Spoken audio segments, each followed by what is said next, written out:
pouvez tout à fait vous approcher. Il paraît que la proximité physique favorise la proximité spirituelle.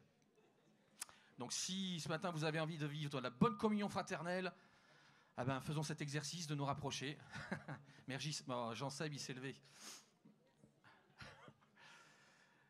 Je vous laisse vous installer, on va démarrer notre culte. Installons-nous. C'est toujours beau de voir le peuple de Dieu se rassembler. Et puis chacun n'est pas juste sur sa chaise, ça parle à droite, à gauche, il y a tellement de choses à se dire. C'est important, ça fait partie véritablement de ce que le Seigneur a pensé lorsqu'il a projeté les projets de l'Église. Il l'a pensé comme cela, que nous soyons les uns pour les autres, une force, un vis-à-vis qui peut renvoyer ce dont nous avons besoin. Et ça, c'est une richesse que le Seigneur nous a donnée à travers les uns et les autres. Amen. On veut le vivre aussi dans ces temps d'occulte. Je vais prier et puis on va démarrer. Seigneur, combien nous te sommes reconnaissants. Reconnaissants, Seigneur, profondément reconnaissants de ce que nous pouvons nous tenir dans ta présence. Il n'y a pas ici qu'un lieu et un rassemblement. Tu as promis dans ta parole d'être au milieu de nous. Et combien, Seigneur, nous te sommes reconnaissants. Nous savons, et c'est la vérité, que tu es au milieu de nous parce que c'est en ton nom que nous nous réunissons. Ce matin, nous voulons t'offrir un culte de reconnaissance et d'action de grâce. Tu connais l'état de cœur de chacun d'entre nous. Tu connais celui qui est dans la victoire et dans la paix. Seigneur, que sa louange te glorifie. Tu connais aussi celui qui est éprouvé, qui est abattu, qui peut être dans la tristesse ou le questionnement, le dénuement. Tu es celui qui vient le relever ce matin. Et aussi sa louange peut s'élever par la foi, parce que tu es le Dieu qui pourvoit. Tu connais nos situations, nos circonstances. Et ce matin, on va s'approcher de toi. Nous voulons nous approcher de toi avec confiance, sans rien cacher, avec tout ce que nous sommes. Tu es digne de louange, d'adoration. Et ce matin, nous voulons vraiment prendre notre part dans ce culte qui s'élève vers toi. Bénis l'église de Roissy, du Plessis ce matin, et qu'ensemble, unis par ton esprit, ton nom soit glorifié sur notre territoire. Amen. Amen. Quand je préparais ce temps de culte, je repensais à la thématique qui a traversé tous ces derniers mois. Bien achever la course. Et quand je songeais pour ma propre vie à cette thématique, la question de jauger mes propres forces, est-ce que je suis capable d'aller jusqu'au bout? Je repensais au texte, on va l'afficher, de l'apôtre Paul. Paul est un homme illustre qui a fait de grandes œuvres, qui a été un instrument entre les mains de Dieu. On peut l'afficher? Merci. Et pourtant, il a connu des moments de faiblesse. C'est une circonstance particulière, quelque chose qui atteignait sa chair. Et lorsqu'il demande à Dieu de le secourir, de venir le débarrasser de cela, voilà ce que le Seigneur lui répond. « Ma grâce te suffit. C'est dans la faiblesse que ma puissance se manifeste pleinement. » Il n'y a pas là l'apologie de la faiblesse, mais simplement le fait, une réalité spirituelle forte, que notre solidité ne dépend pas de nos forces propres. Elles ne dépendent pas du tout de nos capacités, de nos initiatives. Notre force dépend simplement de l'expression de la puissance de Dieu en nous et à travers nous. Un second texte, quand je continuais ma méditation, peut résonner avec ce que nous pouvons vivre. Mais voilà ce que le Seigneur peut nous dire. Ne crains rien, car je suis avec toi. Ne promène pas des regards inquiets, car je suis ton Dieu. Amen. Le Seigneur s'adresse à nous ce matin de cette manière-là. Je suis ton Dieu. Je te fortifie. Je viens à ton secours. Je te soutiens de ma droite triomphante. Dans ce texte, qui fait l'action? C'est Dieu. C'est Dieu qui fait l'action. Mais il ne peut faire l'action qu'à partir du moment où je suis bien conscient de mes limites, de qui je suis. Un autre texte, dans Jean 15, qui est une exhortation et que je lis véritablement à ce qu'on vient de lire. « Demeurez en moi et je demeurerai en vous ». Notre part, ce n'est pas d'aller trouver par nos propres moyens de poursuivre la course pour atteindre le but. Mais notre défi, le défi de toute notre vie, c'est de rester ancré en Christ. À l'image du cep sur le sarment. Si nous restons attachés à Dieu, je vais dire presque naturellement, si on prend l'image employée, le fruit va venir. Mais il va venir pas parce que je vais m'efforcer de le produire, mais parce que la vie de Dieu va traverser mon propre cœur, ma propre vie et produire le fruit que Dieu attend. Il ne sera pas le fruit de mon intelligence, de ma pensée. Il sera simplement, si j'ose dire, l'expression de la vie de Dieu en moi. La vie de Dieu à travers moi. J'ai rajouté un texte que je n'avais pas, mais ce matin, j'ai lu un texte qui m'a beaucoup fortifié. Et donc, je vais le rajouter, parce que je crois véritablement que le Seigneur veut parler à quelqu'un. J'ai le sentiment qu'il y a quelqu'un au milieu de nous qui traverse ce type de situation où il y a beaucoup de questions.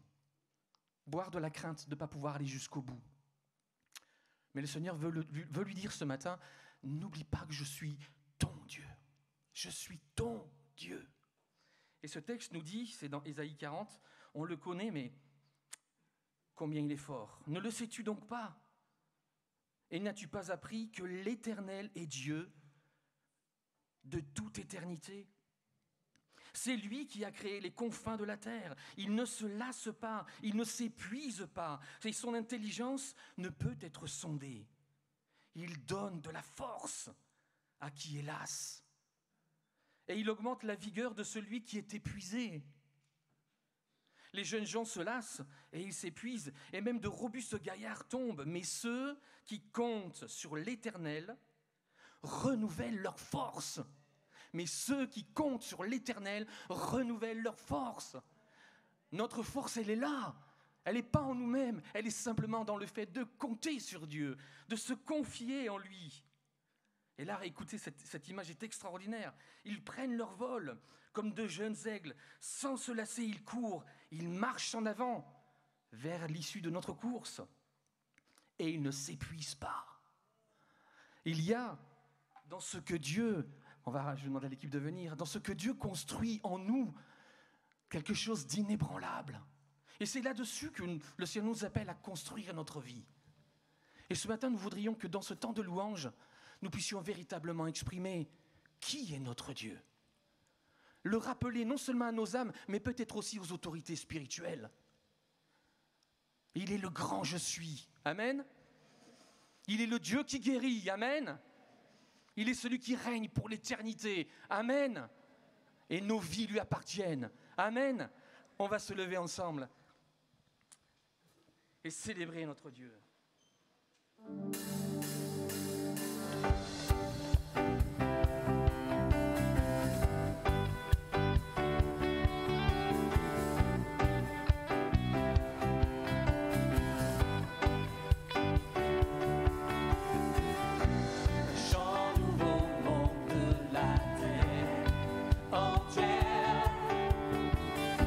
Pour célébrer, acclamer l'éternel.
chant remonte la terre entière.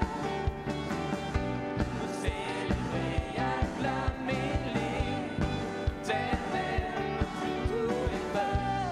Tous les peuples et les nations entendent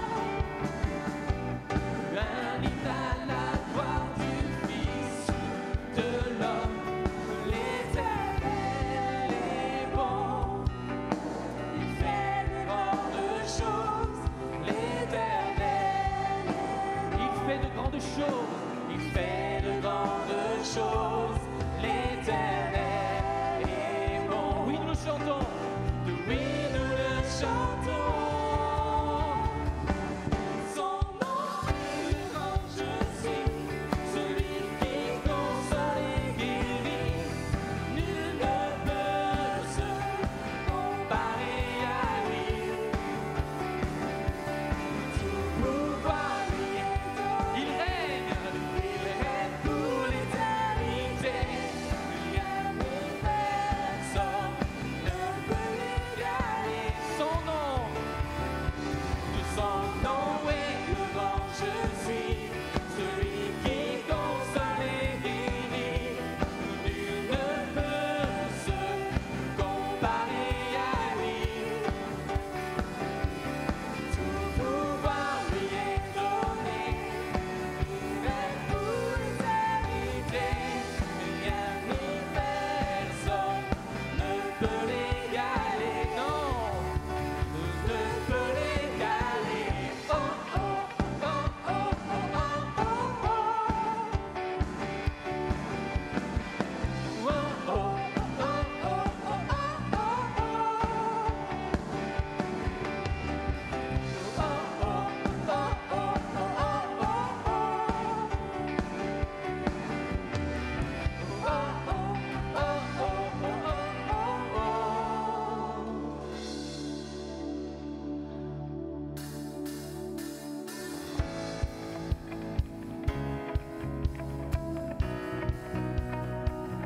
Notre Dieu est puissant, amen.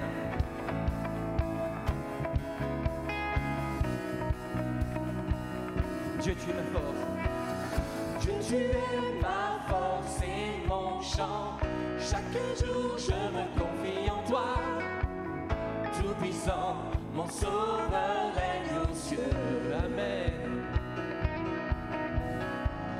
Dieu, tu es ma force, mon appui, ma forteresse où je me réfugie, le rocher qui protège ma vie. Et malgré les ténèbres et les dangers qui m'entourent, je lève les yeux pour accueillir ton secours. Je ne crains pas si tu veilles sur moi. Je suis venu, amen. Je suis venu pour te rencontrer, pour proclamer que tu es fort, et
séparer de toi. Amen. Rappelle-le à ton âme ce matin. Rien ne peut me séparer de ton amour manifesté en Jésus-Christ, mon sauveur règne aux cieux. Non, Rien ne peut me séparer de ton amour manifesté en Jésus-Christ, mon sauveur règne aux cieux. rien ne peut. Rien ne peut me séparer de ton amour manifesté en Jésus-Christ, mon sauveur règne aux cieux. Je suis venu, amen. Je suis venu te rencontrer pour proclamer que tu es fort et puissant. Ne peux te résister, sois glorifié. Que tu es fort et puissant. Aussi la gloire au roi des rois. Que tu es fort et puissant. Au-dessus de tous les noms, nous déclarons que tu es fort et puissant. Oh, oh, oh, oh, oh. Que tu es fort et puissant. Oh, oh, oh, oh, oh. Que tu es fort et puissant. Oh, oh, oh, oh. Que tu es fort et puissant. Oh, oh, oh, oh. Que tu es fort et puissant. Élevons ensemble nos voix dans la présence de notre Dieu. Nous voulons élever notre voix, Seigneur, pour proclamer ta grandeur au milieu de nous. Tu règnes, Seigneur. Pour l'éternité, tu règnes.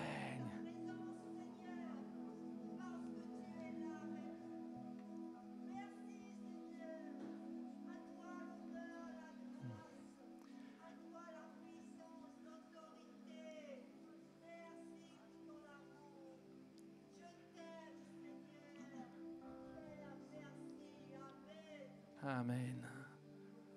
Ton nom est puissant, notre Père.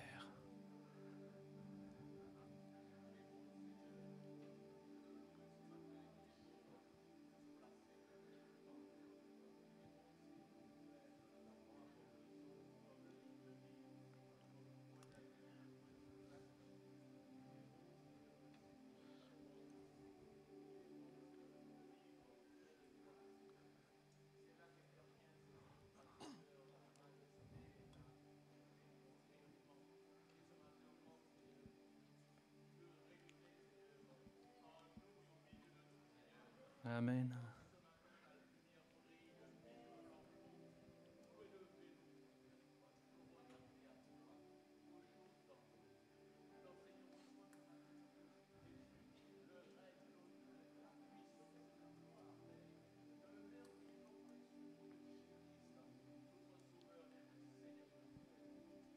Amen.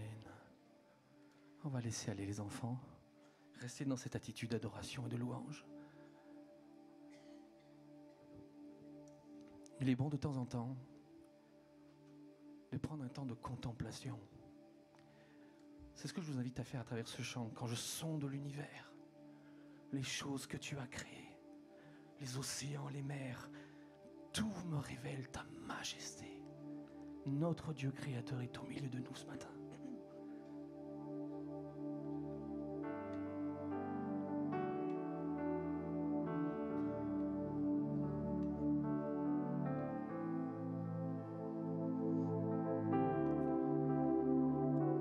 Quand je sonde l'univers, les astres que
songe que tu me fais, je suis ta créature.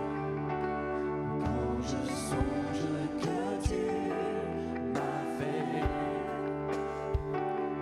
que tu t'es révélé à moi,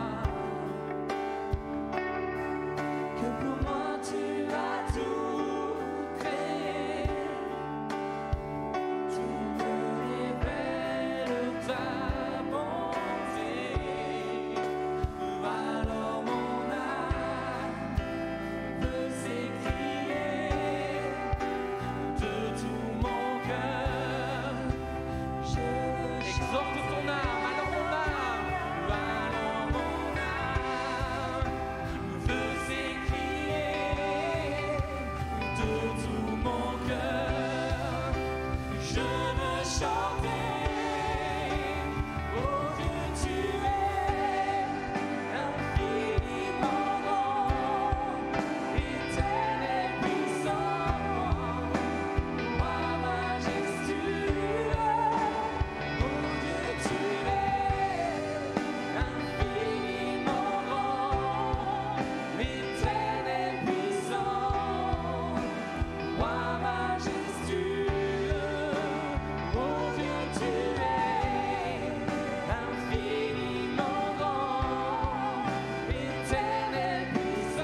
Combien nous aimons ta présence, Seigneur. Tu es le Shaddai. Tu es celui qui règne pour l'éternité et nous nous prosternons devant toi, Seigneur, ce matin, à cause de la force que tu donnes à celui qui est fatigué. Nous te louons à cause de la délivrance que tu accordes aux captifs. Nous élevons ton nom, Seigneur, parce que tu nous accueilles dans ta présence, malgré ce que nous sommes, parce que Christ a payé ce prix pour nous. Je t'offre ma reconnaissance, mon adoration. Les mots me manquent tellement pour exprimer qui tu es, Seigneur, et ce que tu as accompli pour moi. Alléluia.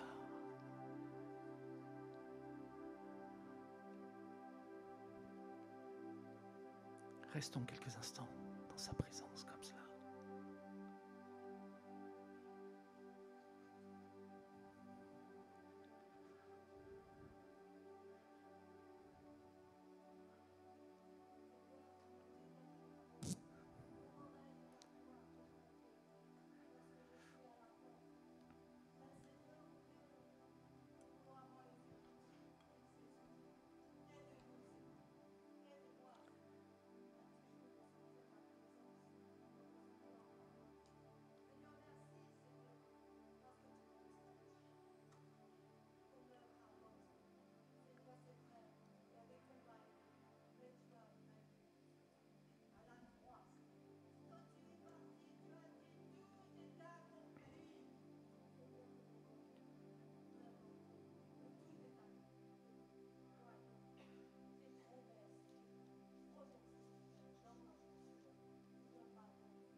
Amen.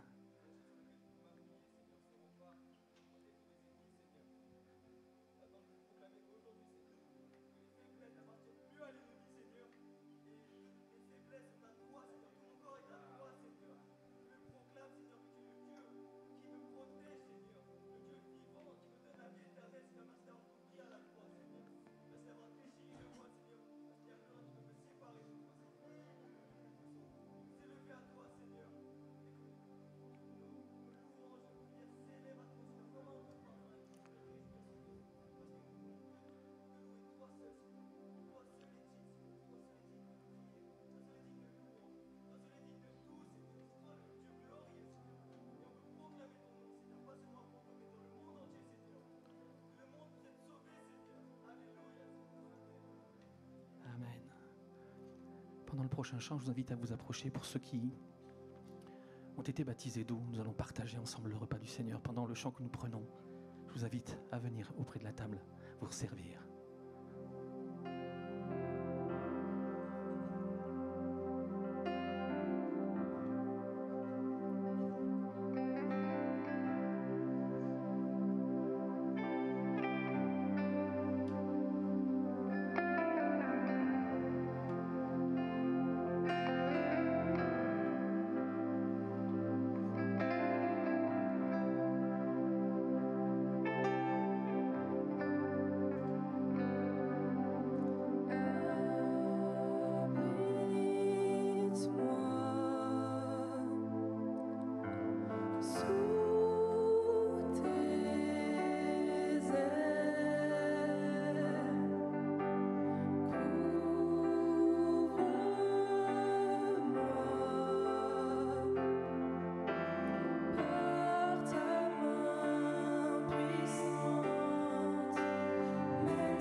puissant.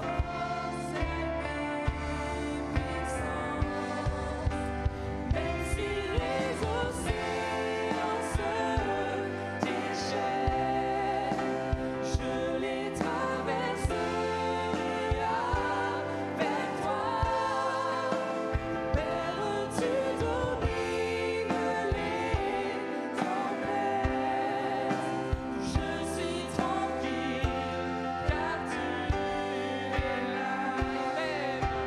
Même si les océans se déchaînent, je les traverserai avec toi. Père, tu domines les tempêtes. Je suis tranquille car tu es là. Je suis tranquille car tu es là.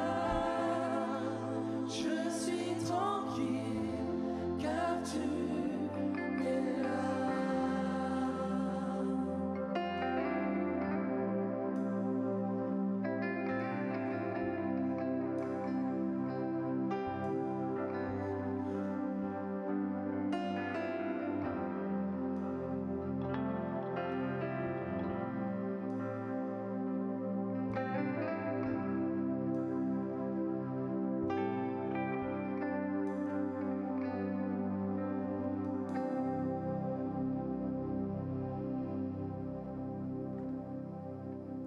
Seigneur, c'est ta promesse d'être avec nous tous les jours jusqu'à la fin.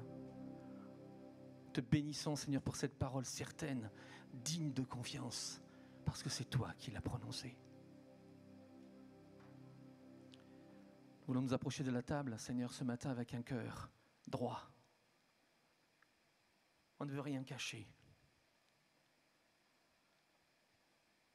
Tu as accepté, Seigneur, de porter notre opprobre. Tu as choisi de prendre ma place. Cette sentence qui t'a atteint était celle que je devais porter. Et je veux m'en souvenir chaque jour, Seigneur. Me souvenir de qui je suis, mais ne pas en rester là, lever les yeux vers toi pour mesurer qui tu es. L'apôtre nous écrit, car voici la tradition que j'ai reçue du Seigneur et que je vous ai transmise. Le Seigneur Jésus, dans la nuit où il fut livré pour être mis à mort, prit du pain. Et après avoir prononcé la prière de reconnaissance, il le rompit en disant « Ceci est mon corps, il est pour vous. Faites ceci en souvenir de moi. » Prenons le pain.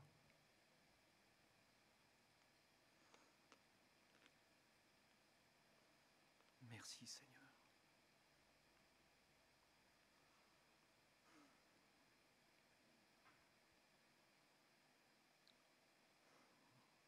De même, après le repas, il prit la coupe et dit « Cette coupe est la nouvelle alliance scellée en mon sang. Faites ceci toutes les fois que vous en boirez en souvenir de moi. » Prenons le vin.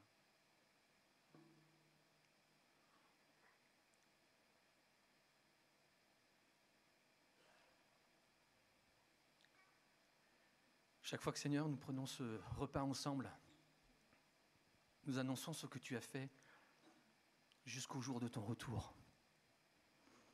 Et tu nous dis que ce retour est proche. Nous te bénissons parce que tu nous communiques, Seigneur, toute la force nécessaire pour poursuivre la route. Nous te bénissons pour cela. Nous voulons vraiment te dire, comme le dit ce chant, « Nous voici, me voici, je m'abandonne. Premier des pécheurs, dernier des hommes. Je suis né de la poussière, et bien pourtant je suis aimé d'un roi. » Amen.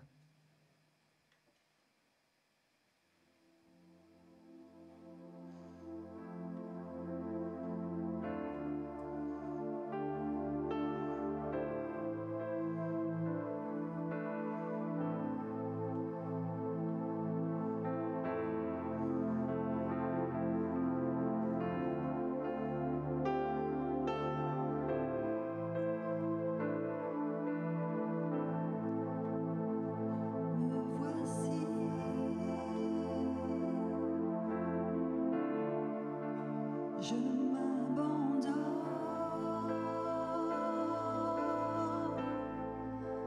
premier des pécheurs et dernier des hommes, né de la poussière, aimé de roi.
Prions.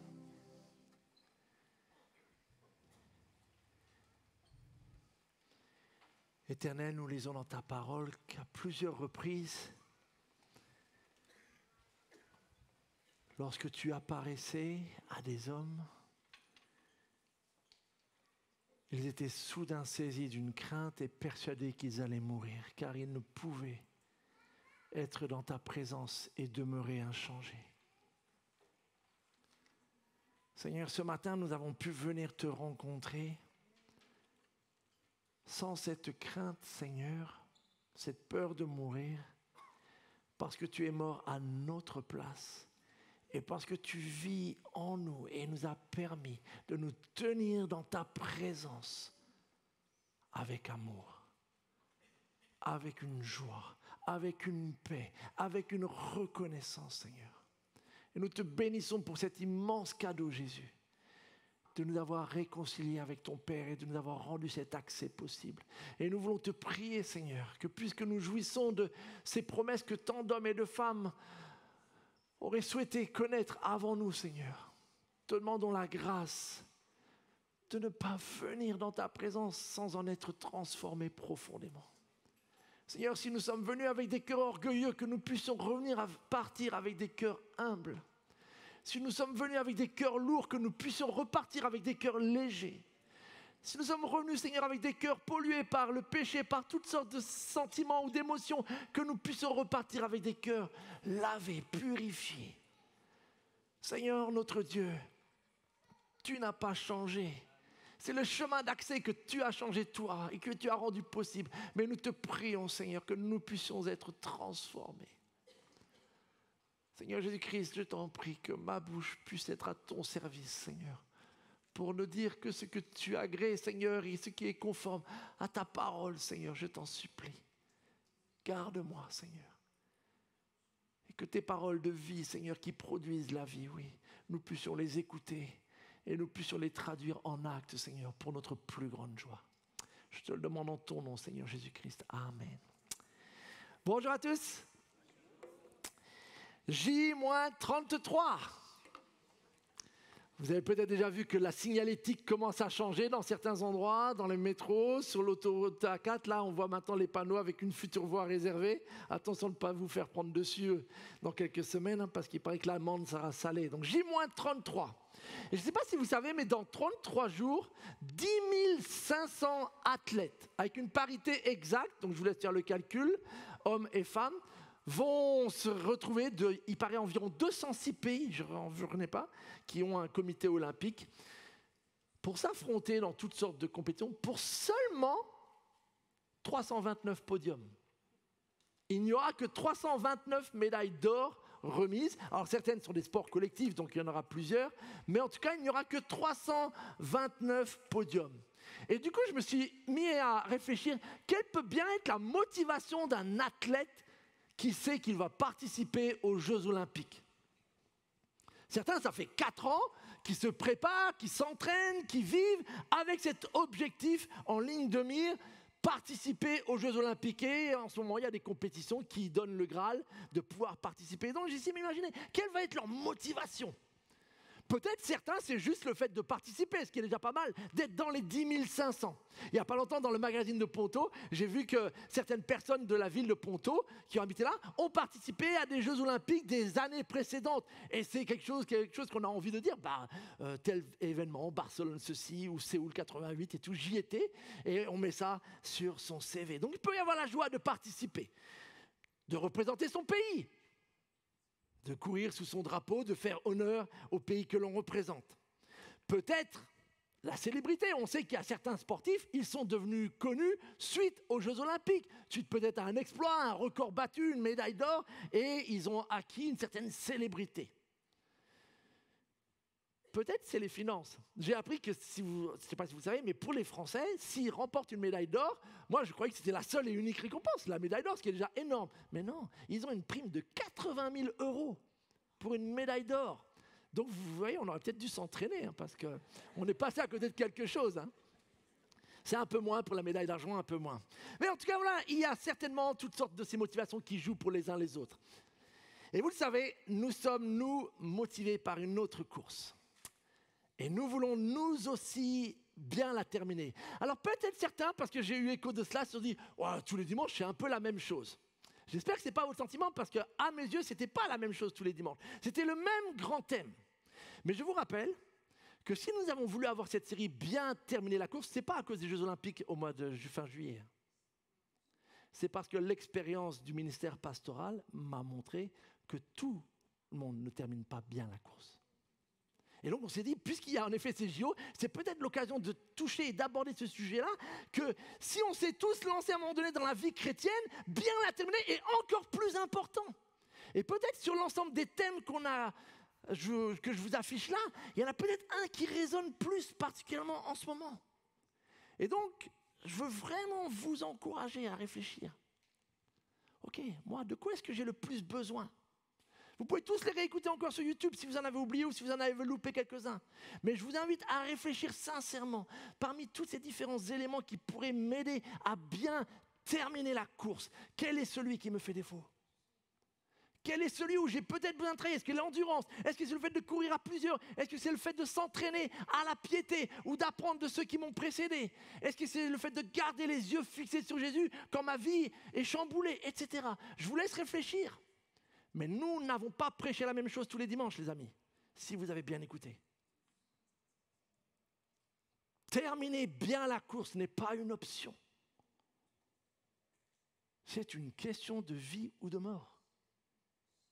Alors je vous en supplie, que celui qui a des oreilles pour entendre, écoute vraiment. Parce que nous participons bien à une course. Voici ce que dit l'auteur aux Hébreux. Courons avec endurance l'épreuve qui nous est proposée. Nous participons tous à cette course. Nous sommes tous engagés dans cette grande épreuve de la vie chrétienne. Et nous aussi, nous voulons gagner le prix. Regardez comment Paul dit dans une de ses lettres. Ne savez-vous pas que sur un stade, ce qui va se passer dans quelques semaines, tous les concurrents courent pour gagner. Et cependant, un seul remporte le prix. Alors que dit Paul ? Bon, l'important c'est de participer. Non. Courez comme lui. Courez de manière à gagner. Donc, nous sommes inscrits dans une course et l'enjeu de gagner cette course de la vie chrétienne, il devrait aussi nous habiter. Et ça ne s'arrête pas là, le parallèle. Regardez dans un autre passage, juste avant. Tous les athlètes s'imposent une discipline sévère. On le voit, certains, ça fait 4 ans qu'ils veillent sur leur régime alimentaire, qu'ils font toutes sortes de séances, de programmes d'entraînement pour être prêts. Ils s'imposent une discipline sévère dans tous les domaines pour recevoir une couronne. Là, en l'occurrence, une médaille. Mais à l'époque, c'était les couronnes, qui pourtant sera bien vite fanée parce qu'une couronne de laurier... Apparemment, avant le laurier, même c'était une couronne de persil. Vous imaginez, vous vous entraînez pendant des années pour une couronne de persil. Je ne sais même pas combien de temps ça dure, le persil. Une fois que c'est coupé, je pense que c'est une question de minutes ou d'heures avant que ça soit tout fané. Alors que nous, donc là il parle de nous chrétiens, nous aspirons à une couronne qui ne se flétrira jamais. Donc il y a bien un parallèle. Il y a quelques semaines, je vous ai parlé du retour du Seigneur Jésus comme cette ligne d'arrivée que nous allons franchir. Et regardez ce que dit le Seigneur lorsqu'il va revenir. Oui, dit Jésus, je viens bientôt et j'apporte avec moi des récompenses pour rendre à chacun selon ses actes. Vous aviez noté ce petit passage ? La promesse du retour, mais il dit qu'il vient et qu'il apporte avec lui des récompenses. Probablement, il fait écho à tous ces différents versets qui parlent aussi de récompense. Si vous avez donné ne serait-ce qu'un verre d'eau, votre récompense ne sera pas perdue. La Bible nous liste tout un ensemble de situations qui amèneront des récompenses. Je vous en donne quelques-unes. La persévérance dans le témoignage, la fidélité dans la vie de l'Église, le fait de résister à la persécution, l'attachement à la vérité. Tous ces différents versets, il est dit ici ou là qu'ils entraîneront une forme de récompense. Et il y a ce tribunal olympique, regardez, car nous aurons tous à comparaître devant le tribunal de Christ. Ça ne sera plus le grand juge arbitre de la commission olympique, mais ça sera notre Seigneur, notre Roi qui régnera, et chacun recevra ce qui lui revient selon les actes bons ou mauvais qu'il aura accomplis dans son corps. Je n'ai pas le temps de faire toute l'exégèse de ce texte-là, mais sachez que là, en l'occurrence, il ne parle pas du jugement des pécheurs. Il parle du jugement des chrétiens, Donc il ne s'agit pas d'un jugement pour savoir si on est sauvé ou pas sauvé, mais il s'agit d'un temps de jugement ou d'évaluation pour savoir ce que l'on a fait dans notre statut d'enfant de Dieu. Quel fruit a produit la grâce de Dieu? Et tous, nous comparaîtrons devant ce tribunal, les amis. Alors nous avons ce matin une dernière motivation. Une dernière, s'il en fallait encore une, pour nous donner envie de bien terminer la course, mes amis. C'est qu'il y a des récompenses éternelles à venir. Il y a des récompenses éternelles. Mais du coup, il faut que je fasse une pause maintenant. Et la question qu'on va essayer de répondre ce matin, c'est la suivante. Parce qu'avec tout ce parallèle avec les Jeux Olympiques, on pourrait tomber dans un autre extrême. Est-ce que ça veut dire, du coup, puisqu'on est dans une course, qu'il faut gagner et qu'il y a des récompenses à la fin, est-ce que ça veut dire qu'on est en compétition les uns avec les autres? Est-ce que ça veut dire que peut-être Cédric, il va avoir la médaille d'or du meilleur pasteur et je vais avoir que celle de bronze?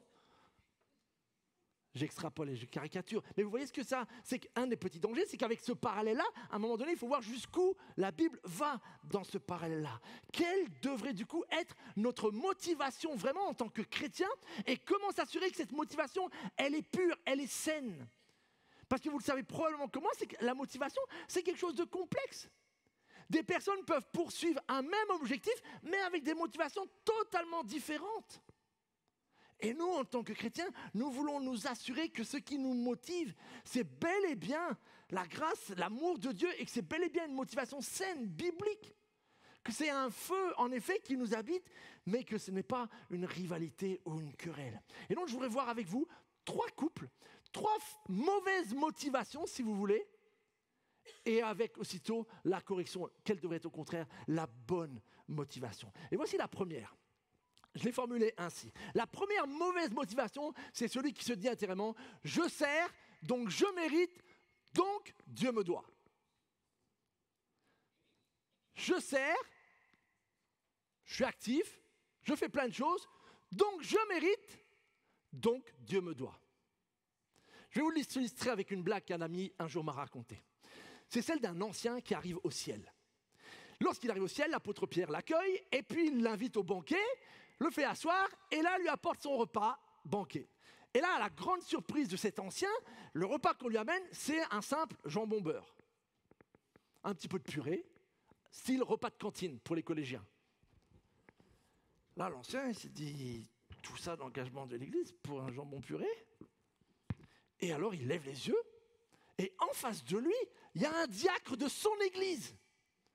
Et le diacre de son église, il a un filet mignon avec des petites pommes de terre rissolées, un bon verre de vin.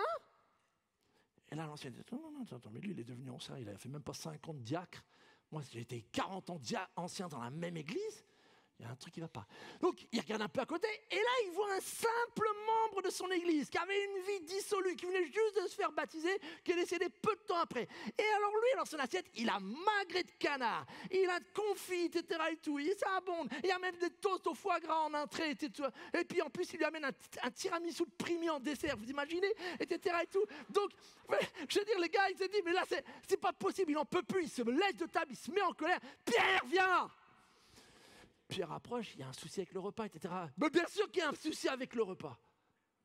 Non mais toute ma vie, moi, je t'ai servi en tant qu'ancien. J'étais là, j'ai pas raté une seule réunion. J'étais là tout le temps.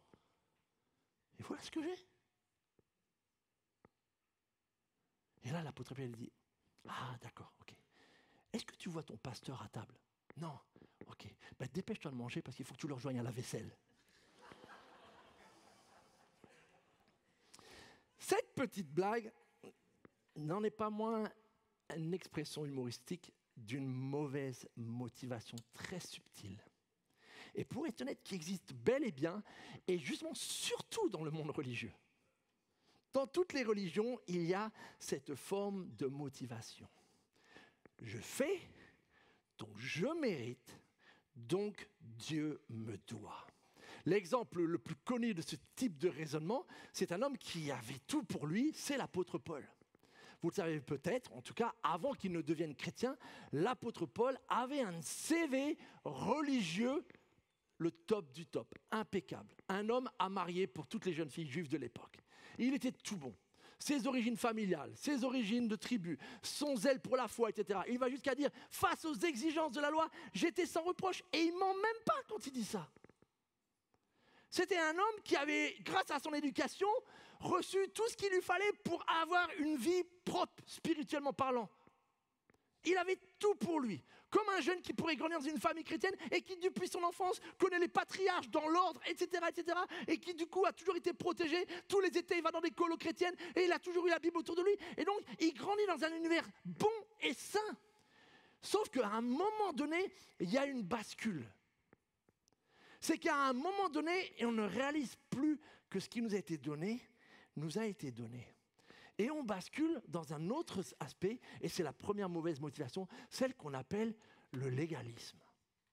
Le légalisme, c'est quoi? C'est le fait d'avoir une confiance excessive dans son obéissance à la lettre, aux règles, plutôt qu'à leur esprit. Un exemple très connu, facile à comprendre, du temps de Jésus, vous vous rappelez qu'il a eu plusieurs clashs assez violents avec des pharisiens par rapport au respect du sabbat. C'était des personnes qui avaient grandi en leur disant « c'est extrêmement important, nos ancêtres, chaque fois qu'ils n'ont pas respecté le sabbat, ça s'est gâté pour eux, ne recommettons pas la même erreur ». Alors ils sont devenus des zélés du sabbat. Il ne fallait plus rien faire ce jour-là. Et ils avaient dressé une liste de lois interminable. À un point tel qu'à un moment donné, lorsque Jésus se trouve face à une personne malade, il soulève la question, est-ce qu'il peut le guérir? Ben non. Parce que le guérir, ça c'est un travail, c'est le travail du médecin. Si tu travailles le jour du sabbat, tu enfreins un des 10 commandements, tu ne peux pas être un homme de Dieu.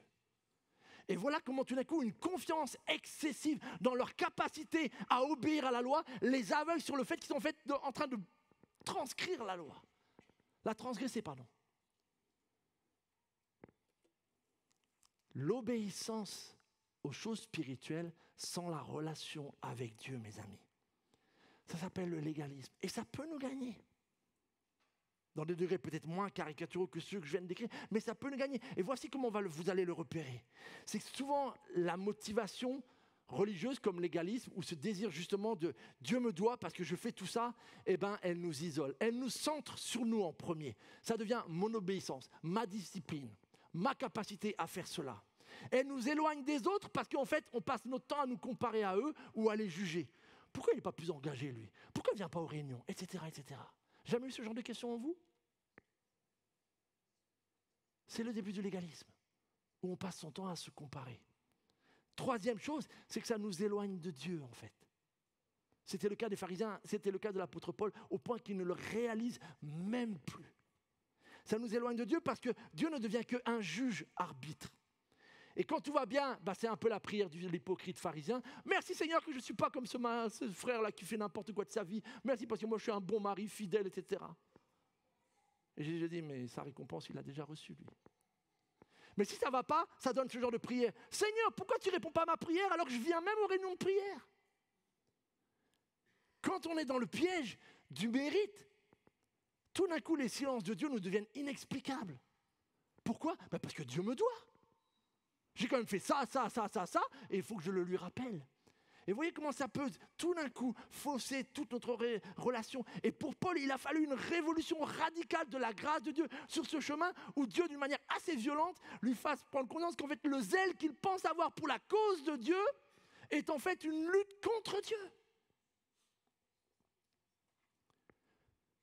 Servir Dieu en pensant que ça nous acquiert des mérites et que donc Dieu nous doit, mes amis, c'est une très, très, très mauvaise et dangereuse motivation. Il nous faut en être totalement guéris et ça peut prendre du temps. Et il faut cette expérience de la grâce. Et si elle revient de façon si régulière dans la bouche de l'apôtre Paul, c'est pour nous montrer à quel point elle est importante. Tu ne mérites rien. Pardon, je vais être plus clair. Nous ne méritons rien.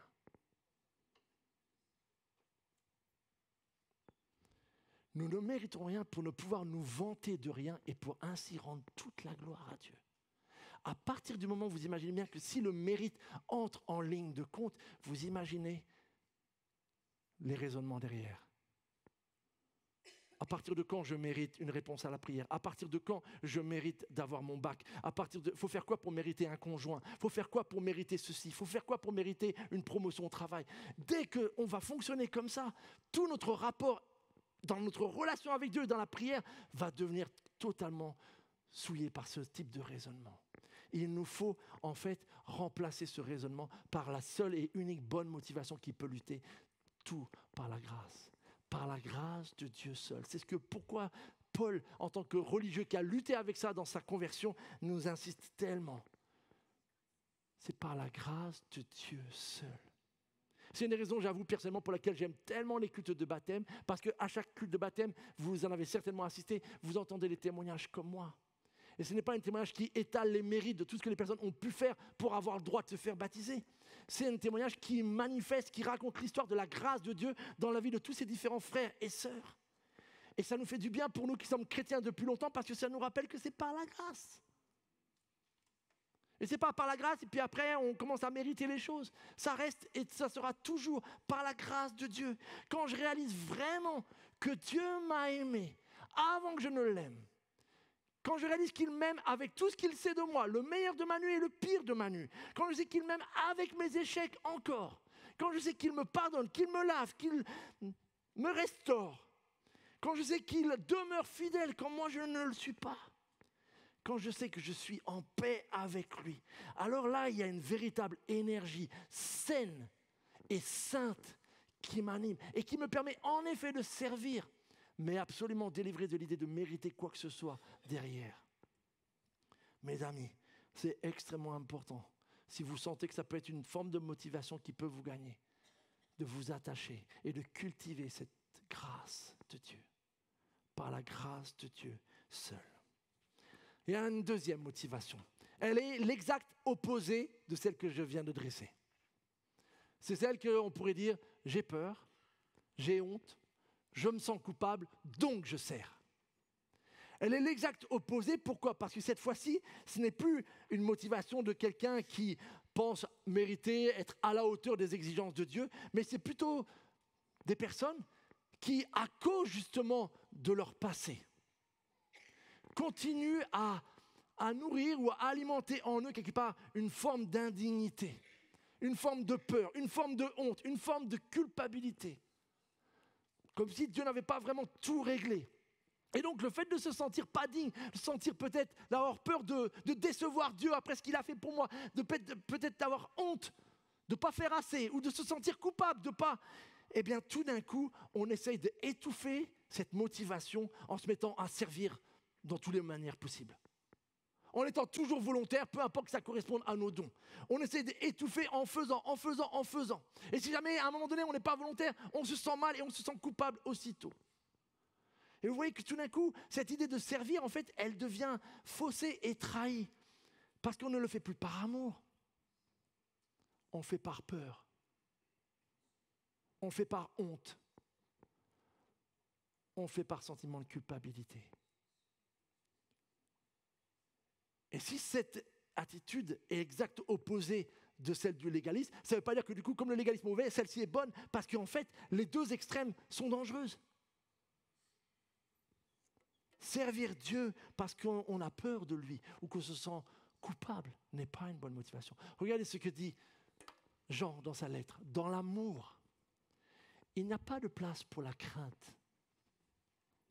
Car l'amour, parvenu à une pleine maturité, notez la maturité de l'amour, chasse toute crainte.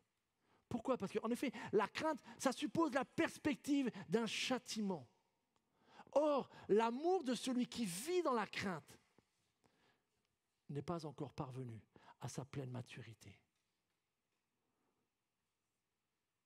Il ne parle pas de la crainte aux notions de respect pour Dieu, mais il parle de la crainte dans le sens justement de quelqu'un qui servirait Dieu, mais qui en fait ne le fait pas parce qu'il aime véritablement Dieu, mais il le fait parce qu'il a peur des conséquences s'il ne le fait pas. Il a honte des conséquences ou de la vie des autres ou de Dieu s'il ne le fait pas. Ou il se sent coupable vis-à-vis des autres ou vis-à-vis de Dieu s'il ne le fait pas. Mes amis, si c'est une motivation qui peut des fois être une lutte, sachez une chose, vous ne pourrez jamais rembourser Dieu. Dieu n'a jamais demandé à ce qu'on le rembourse. Je vous ai donné la grâce, ça m'a coûté tant, maintenant je veux retour sur investissement. C'est à l'opposé de la manière dont Dieu raisonne. Maintenant, si on a cette lutte, il nous faut la soigner. Il y a eu un moment donné où je luttais avec ça. Et une des paroles qui m'a été donnée il y a longtemps de ça, dans une formation, m'a fait beaucoup de bien, c'est celle que le Seigneur Dieu lui-même dit à son fils Jésus lors de son baptême. Regardez ce que dit le Père. Celui-ci est mon fils bien-aimé, en qui j'ai mis toute mon affection. Lorsqu'on est chrétien, vous êtes d'accord avec moi qu'on devient fils et fille de Dieu. C'est ce que nous dit la parole. Nous sommes enfants de Dieu. Pouvez-vous imaginer que sans aucune hypocrisie, et pas à cause de vos mérites, puisqu'on a dit que ce n'était pas ça la motivation, mais pouvez-vous imaginer une seconde le Père Céleste dire cette chose pour toi? Parce que c'est ce qu'il pense. Le Père regarde chacun d'entre nous et voit ses fils et ses filles. Et lorsqu'il voit Nathalie, Jean-Paul, lorsqu'il voit Primi, Maxime, il peut dire « Celui-ci est mon fils, en qui je mets toute mon affection. » Nous ne devenons pas Jésus-Christ. Mais parce que nous sommes réellement ses enfants, il met en nous toute son affection. Celui-ci est ma fille, en qui je mets toute mon affection. Et si, vous voyez, et si vous avez cette lutte avec un sentiment de culpabilité qui revient cycliquement, un sentiment de honte ou un sentiment de peur, je vous encourage à vous attacher et à nourrir votre identité. Parce que la seule manière de lutter contre cette mauvaise motivation, c'est de la remplacer par l'autre vérité qui est « je sais que je suis aimé de Dieu ». Ce que je ne le fais pas parce que j'ai la peur de ce qui m'arrivera si je ne le fais pas. Parce que je vis paralysé par la culpabilité ou je ne sais quoi à cause de mon passé. Non, je sers parce que je sais que je suis son fils. Je le fais parce que je sais que je suis sa fille, que je suis aimé de Dieu. Et là, nous touchons à une motivation qui devient saine et pure, mes amis. L'un des fruits d'une motivation justement comme celle-ci, c'est qu'elle va produire une joie profonde. Parce qu'on est en sécurité dans l'amour du Père. Et c'est ma prière pour chacun d'entre nous. Je termine avec la troisième. Totalement différente aussi. Rien à voir avec les deux premières. C'est une troisième motivation, et mauvaise motivation, et qui aussi, ça consiste un peu à dire « Regardez tout ce que je fais. Regardez tout ce que je fais pour Dieu. J'ai accompli de multiples choses spirituelles, chrétiennes. Peut-être même des choses impressionnantes, des choses qui me coûtent. Mais malheureusement, quand on creuse derrière ça, il y a une motivation ou une ambition personnelle. Il y a une motivation plus égocentrique qu'il n'y paraît. Et c'est parfois une motivation honnêtement qui est difficile à combattre. J'en parle à connaissance de cause parce que c'est celle avec laquelle je lutte le plus. Parce qu'elle peut être tellement masquée par plein de choses tellement belles et bien chrétiennes. Et en plus, elle est relativement encouragée dans la vie de nos églises qui sont en général très actives. Et donc, il peut être tentant de faire pas mal de choses, mais plus pour le regard des autres, ou pour en envoyer plein les yeux, que réellement pour Dieu. Certains, vous savez peut-être, mais quand je suis devenu chrétien, un de mes héros était cet homme, Georges Verwer. Je connaissais toutes ses prédications par cœur. J'admirais le zèle qu'il avait mis pour développer la mission, le nombre de jeunes qu'il avait envoyés en mission. Et donc, je lisais tous ses bouquins, je connaissais ses prédications, je connaissais sa vie, tout ce qu'il avait fait. Et donc, j'étais admiratif et il n'y avait rien de mal dans ce sens-là. Sauf qu'en fait, quand j'ai rejoint OM France, au fond de moi, je voulais faire exactement comme lui. Je voulais être un espèce de Georges Verwer à la française, quelque part. Et donc, le problème, c'est que c'était des choses pour Dieu, hein. Aider des églises à évangéliser, implanter des nouvelles églises, etc. Il y avait plein de choses. Sauf qu'avec toutes ces apparences extérieures très spirituelles, il y avait en fait une ambition personnelle beaucoup plus présente que je n'osais le reconnaître. L'envie de montrer, waouh, Manu, t'as vu quel homme c'est, t'as vu le meneur que c'est, t'as vu ceci, t'as vu cela, etc. Où on devient sensible à ça. Et ça, c'est une très mauvaise motivation. Croyez-moi. Parce qu'on n'est pas tellement préoccupé par la gloire de Dieu, mais par la sienne. Il y a un verset qui est choquant dans l'apôtre Paul, où à un moment donné, il dit la chose suivante. Dans Philippiens, quelques-uns annoncent Christ. Génial! Dans un esprit de rivalité. Ah mince. Il est vrai, ils sont poussés par la jalousie. Et il précise, mais d'autres annoncent Christ dans un bon esprit. On pourrait penser que toute personne qui annonce Christ est un bon serviteur de Dieu. Ben oui et non. Parce que Paul dit, il y en a qui, et j'ai connu ça, alors je ne sais pas si j'étais jusqu'à cette hauteur-là, mais où quelque part, voilà, j'ai envie que mes projets marchent plus que celui du voisin, quoi. Et là, en fait, tout d'un coup, on se rend compte qu'on est en train de parler d'annoncer Dieu, de servir Dieu, mais si mon groupe de maison a une meilleure réputation que celui du voisin, pourquoi pas? Ou si le ministère marche mieux quand c'est moi qui le dirige plutôt qu'un autre, bah tant mieux. Et vous voyez, en fait, ou inconsciemment, tout d'un coup, toutes ces choses spirituelles, finalement, deviennent gangrénées par la rivalité, par la jalousie. Et en fait, ne deviennent plus une bonne motivation. Alors Paul dira, bon, quelque part, Christ est annoncé, et quelque part, le ministère y tourne. Mais les fruits pourraient être moins jolis. Regardez tout ce que je fais. Alors, comment faire mourir cette motivation? Il n'y a qu'une seule manière. Si vous voulez lutter contre le danger de vous glorifier, il vous faut à tout prix être radical sur le fait de toujours rendre toute la gloire à Dieu. J'ai lu un jour cette histoire de Corrie ten Boom. C'est une femme chrétienne qui a survécu au camp de la mort et qui raconte après ce qu'elle a vécu, son témoignage, qui a fait de grandes tournées pour partager son témoignage d'avoir vécu cette tragédie. Et du coup, ça l'amène à être assez célèbre et de rencontrer, de prêcher, de partager son témoignage devant des foules. Et du coup, un jour, quelqu'un vient lui poser la question et lui dit « Comment vous arrivez à gérer tous ces compliments, toutes ces paroles, etc., que les gens vous jettent au visage à chaque fois que vous prêchez? Comment vous arrivez à gérer ça ?» Et elle dit que ça a été une vraie lutte, jusqu'à ce qu'un jour, elle saisisse cette image-là où, en fait, finalement, chaque parole d'encouragement, merci pour votre témoignage, merci pour ce message, vous m'avez vraiment fait du bien, Dieu vous a donné les mots. Elle dit, c'est comme une fleur.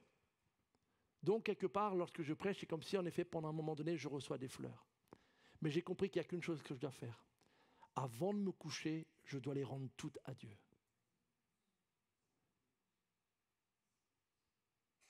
Il peut arriver qu'on reçoive des compliments pour ce que l'on fait, et ce n'est pas une mauvaise chose. Le grand danger, c'est si on commence à les garder pour nous. C'est si on commence à les cultiver, puis dans notre cœur, nous faire un petit autel sacré. Là, il y a un Manu qui est sur un petit trône ici, puis allez-y, alimentez. Il nous faut rendre toute la gloire à Dieu. Deuxième chose qui peut marcher pour nous aider à lutter contre ça, c'est apprendre à faire des choses dans le secret. Vous avez noté que le Seigneur Jésus, lorsqu'il veut lutter contre la piété qui veut en jeter plein les vues, ceux qui jeûnent et qui le montrent à tout le monde, ceux qui donnent et qui le crient sur les toits, ceux qui prient et qui veulent qu'on les entende bien fort, Jésus leur dit aux trois, si tu veux faire quelque chose de très spirituel, fais-le dans le secret. Là, il n'y a que le Père qui te le voit et c'est suffisant. Il te le rendra.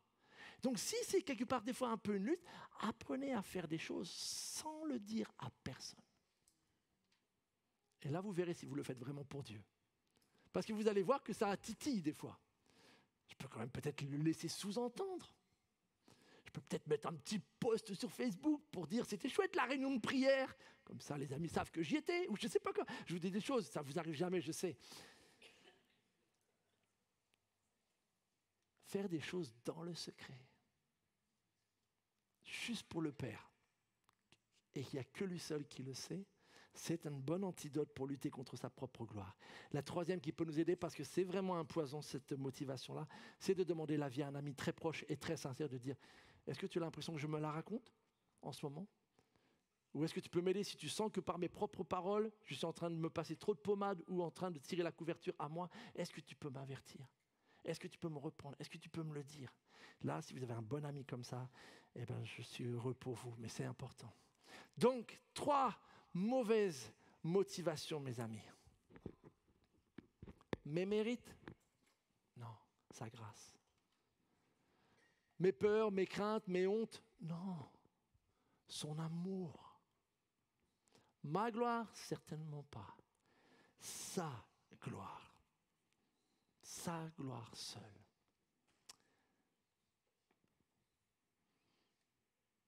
« 329 médailles d'or, médailles d'argent, médailles de bronze. » Mais vous savez quoi? Aucune de ces médailles ne va durer. Même si elles sont pourtant dans des métaux précieux, elles vont faner un jour. Ou en tout cas, elles vont rouiller, elles vont se corrompre et elles ne dureront pas éternellement.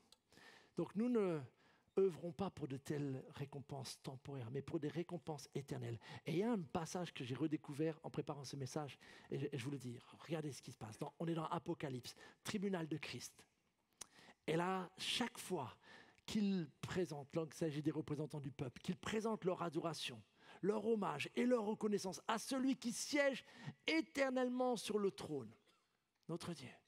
Les 24 représentants, donc qui symbolisent l'ensemble du peuple de Dieu, ancienne et nouvelle alliance, les 24 représentants du peuple de Dieu se prosternent et adorent celui qui vit éternellement. Ce qu'on a fait tout à l'heure.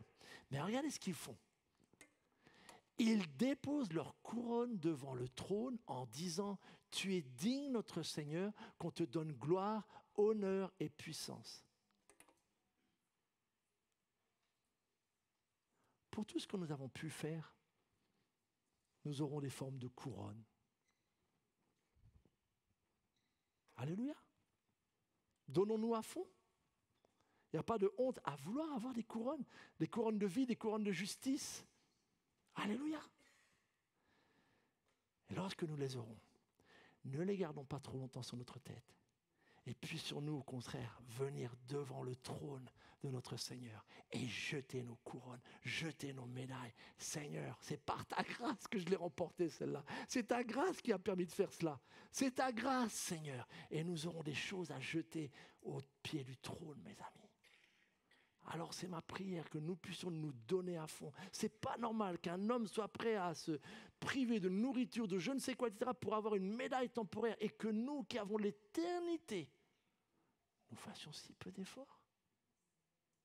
Donnons-nous à fond pour le salut des âmes. Donnons-nous à fond pour le rayonnement de la gloire de Dieu. Donnons-nous à fond pour l'évangile. Donnons-nous à fond pour nos missionnaires, pour qu'ils ne manquent de rien. Donnons-nous à fond. Et oui, gagnons des couronnes, gagnons des médailles. À foison. Loin de nous la paresse. Mais quand viendra l'heure du trône, nous les jetterons avec joie. Seigneur, cette couronne-là, elle est à toi. À toi la gloire.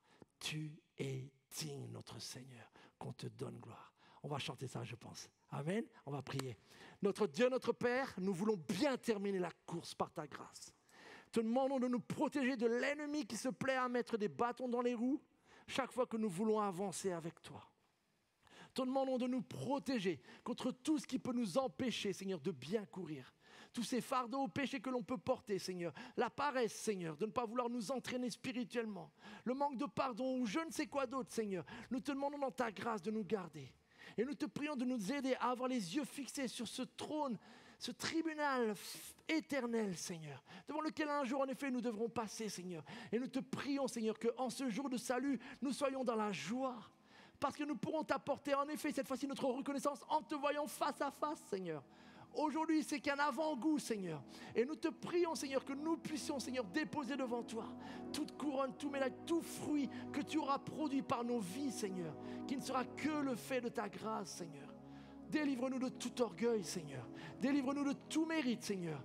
Mais délivre-nous aussi de la peur du passé, Seigneur. Délivre-nous de toute culpabilité, Seigneur. Et aide-nous par ta grâce à marcher les yeux fixés vers l'avant, Seigneur.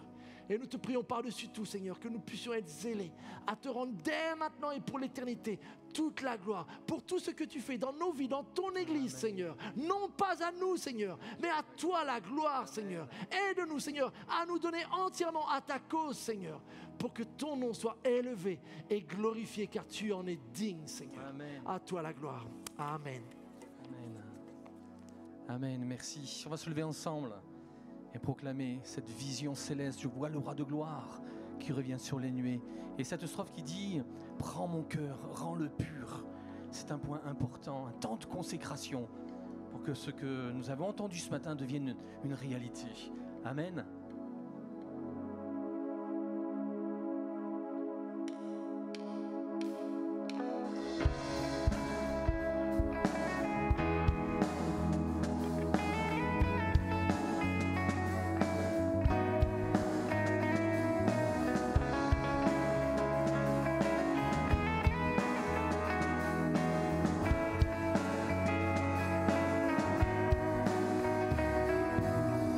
Je crois le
Quelques annonces, je me prête au jeu puisque notre cher Mickey est à Roissy, et vous le savez sans doute, mais ce matin c'est un culte multisite puisque nous avons culte à Roissy comme chaque dimanche, mais aussi culte au Plessis. Donc on est vraiment dans la joie de savoir que toutes ces vérités sont proclamées et chantées dans ces 3 villes. Et on continue à prier pour cela.